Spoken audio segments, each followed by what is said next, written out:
मेरे प्रिय शिक्षार्थियों, आप लोगों का सादर अभिवादन।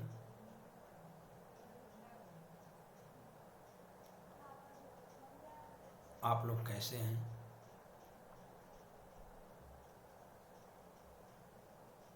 आशा और विश्वास है कि आप लोग अच्छे ही होंगे।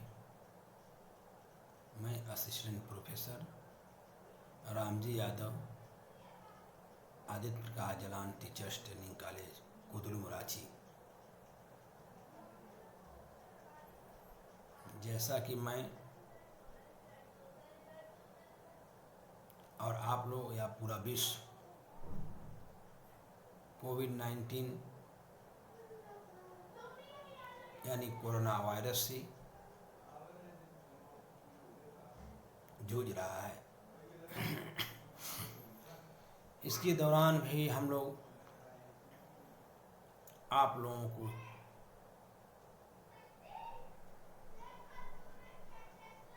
ऑनलाइन क्लास दिन प्रतिदिन ले भी रहे हैं और वीडियो भी भेजी जा रही है। जैसा कि मैंने आप लोगों को कोर्स 1 बाल्यावस्था एवं उसका विकास के अंतर्गत यूनिट 4 से मैंने आपको दिन प्रतिदिन वीडियो भेज रहे हैं, जिसमें मैंने आपको बुद्धि की करीब कुछ सिद्धांतों को आप लोगों के सम्मुख रखा गया है। कुछ सिद्धांतों की व्याख्या भी की गई है।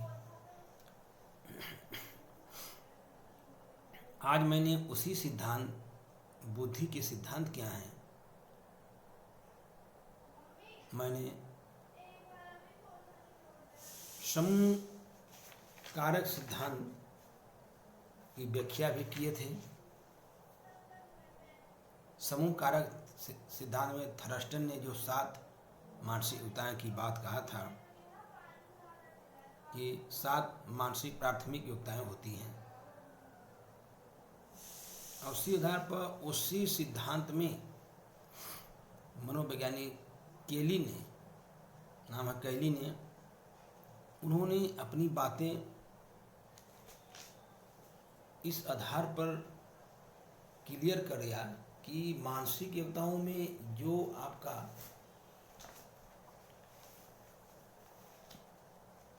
मैंने प्रोवाइड कराए हैं आप लोगों को कि थर्स्टन ने जो 7 रखे, और उसी को केली महोदय ने कहा कि 9 प्राथमिक मानसिक युक्ताएं व्यक्ति की बुद्धि में विद्यमान होती हैं। अगर उसकी मैंने केली की बात करते हैं तो उन्होंने कहा कि सामाजिक योग्यता, व्यक्ति के विकास में सामाजिक योग्यता क्या है, और उन्होंने वाचिक योग्यता, वाचिक की बातें उसमें थर्स्टन ने भी रखा था कि जिसकी सहायता से व्यक्ति शाब्दिक विचारों को समझता है। वाचिक योग्यता की बातें भी कैली ने कही, और उन्होंने सांख्यिकी योग्यता, व्यक्ति के अंदर एक सांख्यिकी योग्यता, गणितीय से संबंध इसका है।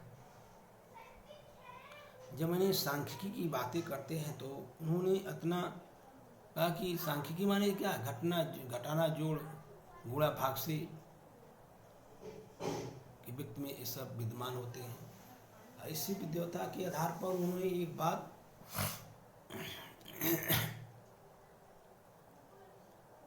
कि क्रियात्मक योग्यता, व्यक्ति में कार्य करने की जो क्षमता है सब व्यक्ति में समान नहीं होती है। कार्य करने की क्षमता भी व्यक्ति में अलग अलग पाई जाती है। किसी भी कार्य को कोई व्यक्ति तीव्र गति से करता है तो कोई व्यक्ति मंद गति से करता है। केली महोदय ने समूह कारक सिद्धांत में स्पष्ट रूप से उन्होंने क्रियात्मकता की बात कही।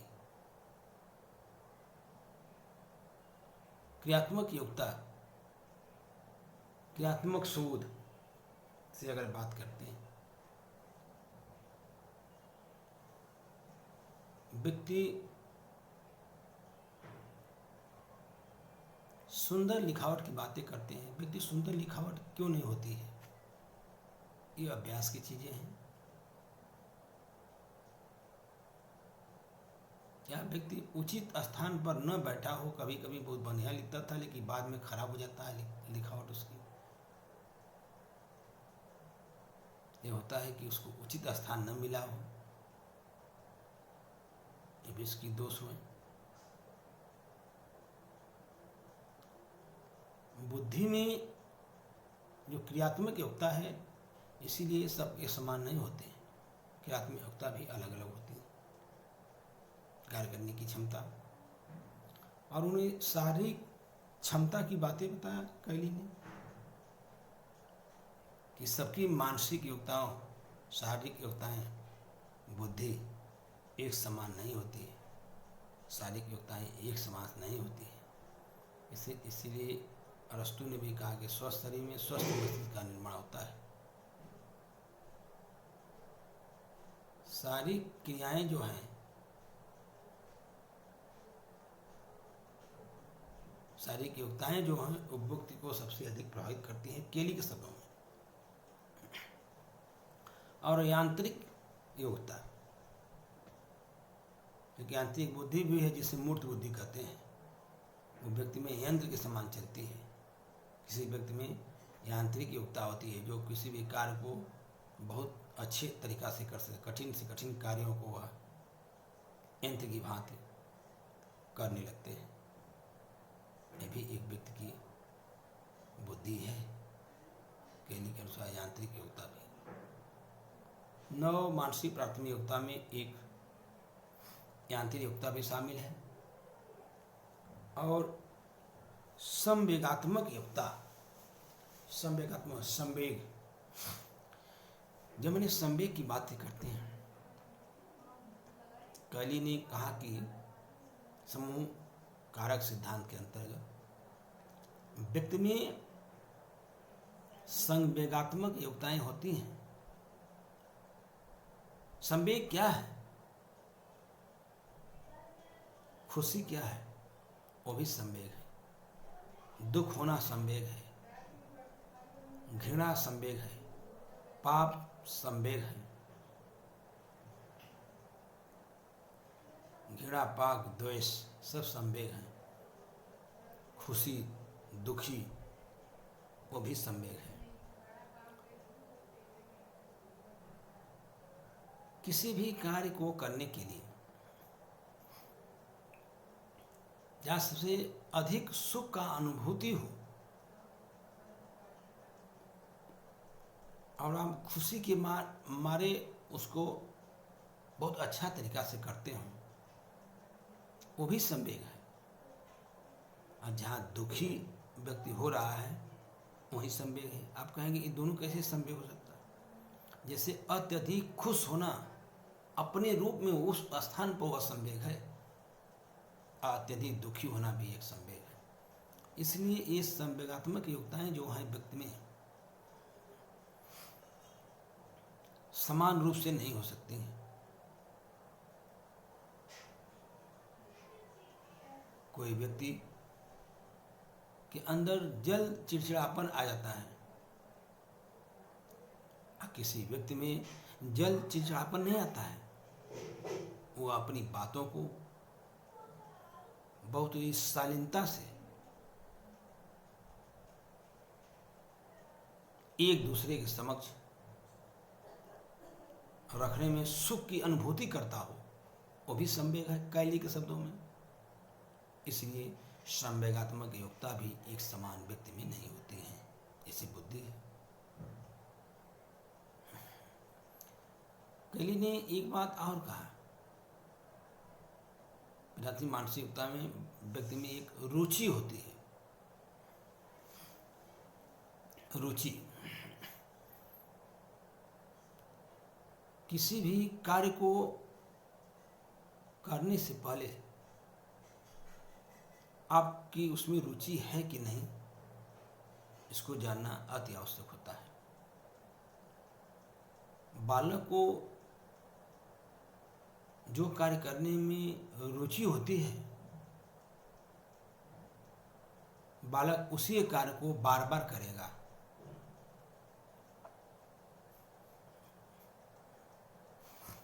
जिस कार्य को करने में रुचि नहीं होगी, बालक उस कार्य को नहीं करेगा। स्वतंत्र मन से कार्य हम कब कर सकते हैं, जब उस कार्य करने में रुचि होगी। तो ये कैली ने जो प्राथमिक मानसिकताओं की बात रखा कि 9 प्राथमिक मानसिकताएं जैसे थर्स्टन ने भी रखा था, उसी तरह कैली ने भी रखा समूह कारक तत्व सिद्धांत के अंतर्गत। रुचि एक कार्य करने की क्षमता को बढ़ाती है। रुचि जो है एक कार्य करने की क्षमता को बढ़ाती है।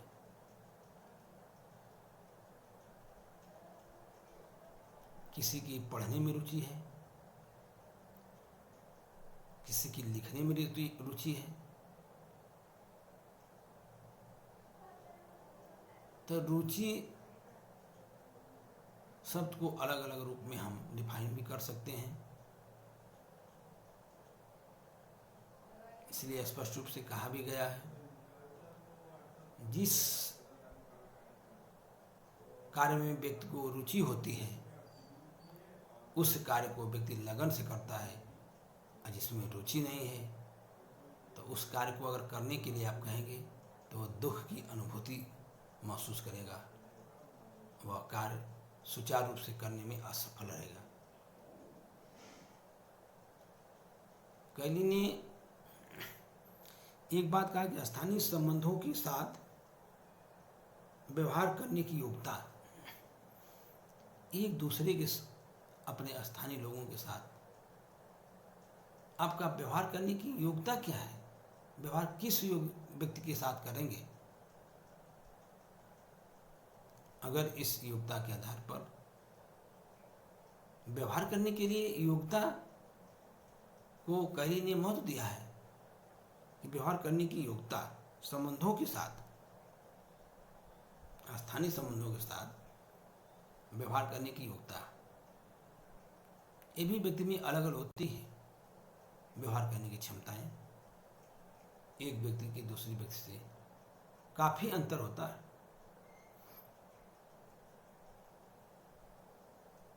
अब व्यवहार की चीजें जो आती है वो संस्कार है। व्यवहार एक संस्कार है। वह संस्कार सब में समान नहीं होते हैं।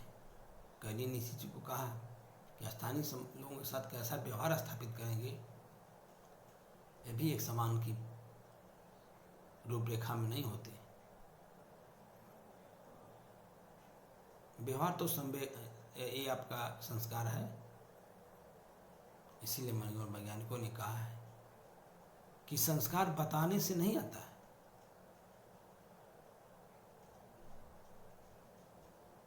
कि मेरे पिताजी थे तो बहुत संस्कारिक थे, आप लोग कैसे व्यक्ति हैं। नहीं, पिता का उदाहरण न दे करके जो बातें आप बच्चों को बता रहे हैं वो स्वयं अपने जीवन में उतारे। अब बच्चा उसका खुद को अनुकरण करेगा और वो अपने जीवन में इस चीज को उतारेगा।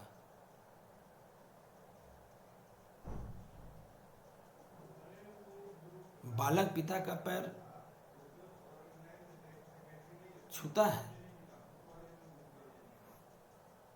लेकिन आप उसमें संस्कार डालिए, बेटा ऐसे नहीं, इस तरीका से। कि यह चीज़ें सब में एक समान नहीं पाई जाती है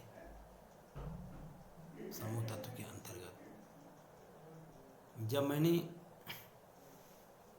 इस पर विचार व्यक्त करते हुए,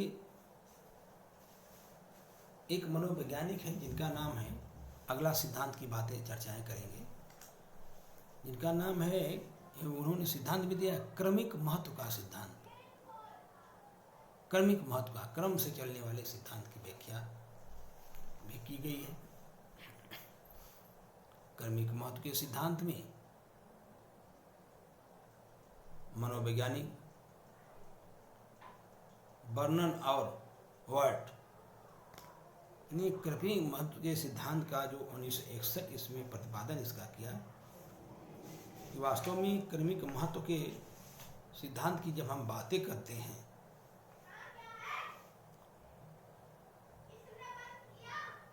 तब मनोवैज्ञानिकों ने कहा कि मानसिक योग्यताओं क्रमिक महत्व के सिद्धांत में वर्नन और वर्ट ने 4 प्रकार की मानसिक योग्यताओं की बात कहा। व्यक्ति में मानसिक क्रमिक महत्व के अनुसार 4 प्रकार की मानसिक योग्यताएं होती हैं।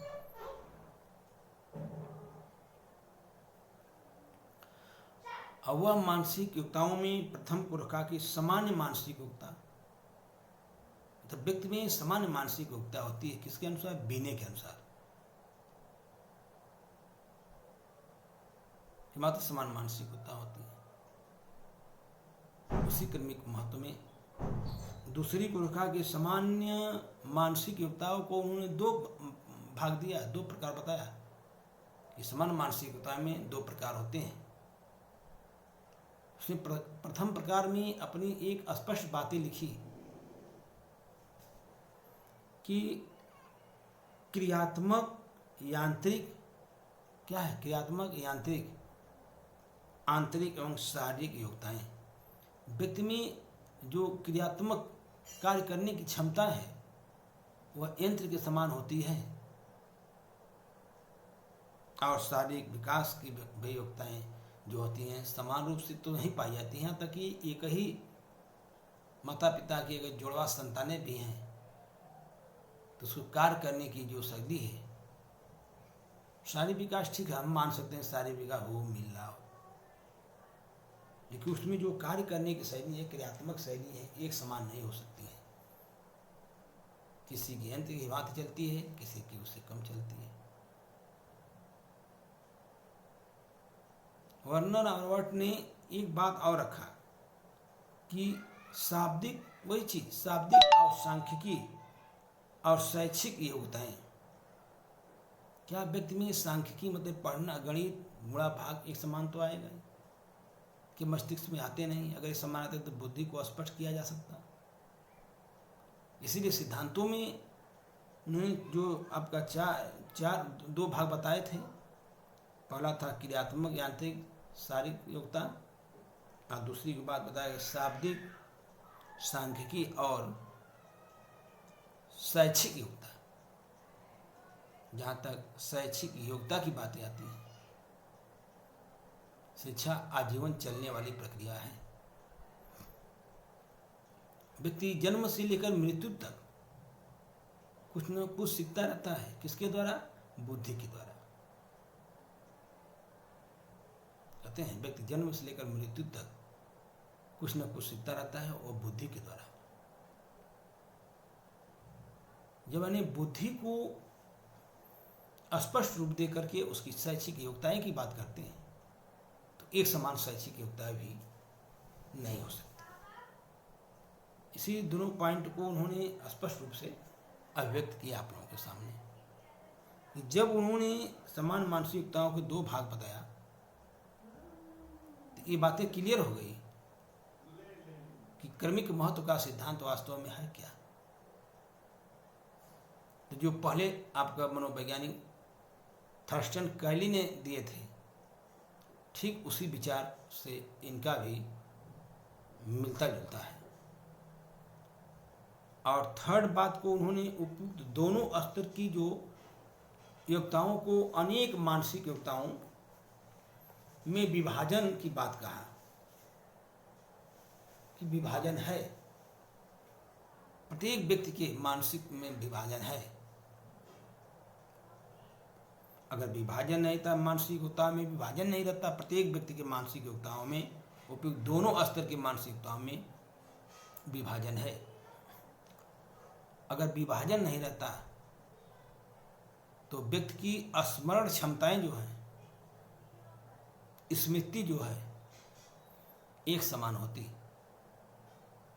स्मरण एक समान होता, कल्पना एक समान होता, चिंतन एक समान होता, विचार एक समान होता। लेकिन इनके योग्यताओं में भी विभाजन है। क्या स्मरण करने की क्षमता समान होती है? 1961 में वर्णन ने स्पष्ट रूप से ये सब बताया।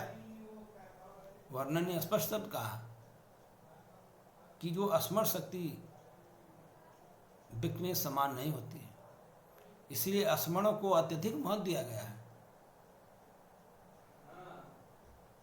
जब व्यक्ति में स्मरण एक समान होता तो विस्मरण भी एक समान होता। इसलिए स्मरण और विस्मरण दोनों एक ही सिक्के के दो पहलू हैं। लेकिन जब तक विस्मरण नहीं होगा, आपके मस्तिष्क में स्मरण हो ही नहीं सकता। ये भी एक समान नहीं होते हैं। बात रही कल्पना। क्या व्यक्ति में कल्पना करने की क्षमता विकसित तो होती है? कल्पना आप किसी भी कार्य में कर सकते हैं, ये आप में विद्यमान है। कल्पना करने की क्षमता। व्यक्ति काल्पनिक जगत में विचरण करता है। ये तो आप लोगों को क्लियर है कि व्यक्ति एक काल्पनिक जगत में विचरण करता है। उसकी मस्तिष्क में, उसकी जीवन में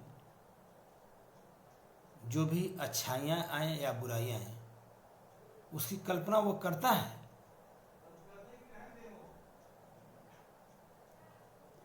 पिता पुत्र से कल्पना करता, पुत्र पिता की कल्पना करता।